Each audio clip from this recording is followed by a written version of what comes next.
There's a trend to improved conditions, not much of a rain chance though. We'll start to see that smoke drift into the metro here over the coming days or so. It's going to stay hot and dry for most areas through the weekend. I'll show you the meager rain chances here coming up. And cooler probably should be in quotations because it's barely going to get us back to average, if even. We're going to stay pretty warm right on through into next week. It just won't be all of these 90s. It'll be much more in the way of 80s. And we'll probably lose a little humidity. Whew, steamy stepping outside from outside of the air conditioning. And that's why it's 95. And the heat index is 101 and the dew point is that steamy 70. That is tropical air in full force, like if you were traveling to the Gulf of Mexico this time of year. From Texas to Florida, this is what it would feel like outside.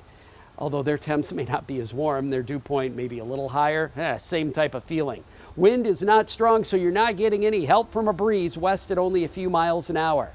There is some cloudiness into northern Minnesota, weak boundary dropping in. Temperatures closer to 80, but everywhere else is 90 or higher. And the feels like, well, if not in the 90s, central southern Minnesota, it is in the triple digits, and that's where we have the excessive heat warning. And that continues through tomorrow. A heat advisory surrounding that for heat index values well into the 90s to near 100. Again, dew point now close to 70. It will drift back just a little bit, but still 65 to 70 until we get into early next week. Finally, some improvement coming then. So, of course, the weather impacts the dangerous heat on and off through the rest of the week and into the weekend, especially central southern Minnesota, western Wisconsin with the triple-digit heat. And, of course, we're also going to be talking about unhealthy air quality. That's already ongoing, especially in the Arrowhead and the Iron Range and northern Wisconsin.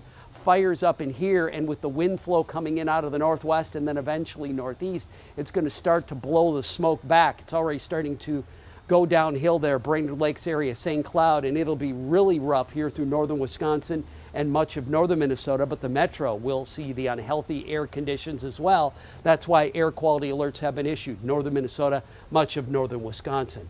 Check out the smoke model forecast. There's your smoke. Let me shift to this side. Northwest and then now a northeasterly wind setting up for tomorrow. That will blow a lot of the smoke back in and around with all the fires up in here. Northern Minnesota, northern Wisconsin seeing the worst, but again, it does oscillate into the metro at times. And that air quality, I mean, that's rough where you have the ash falling and you saw the conditions from Duluth. It's going to get even worse in some areas before a front sinks in on Friday to help things out a little bit. There's a weak boundary up there today. There are a few little showers. You can see them along the border. Some of it falling, as Morgan reported earlier on, close to some of the fires, but definitely not enough. Microcast keeps some minor shower chances for northern Minnesota tomorrow and also Friday. And then hopefully the boundary shifts things around a little bit after Friday. Here's that 7-day forecast. Again, the alert today. Hot through the weekend, not quite as hot into mid next week.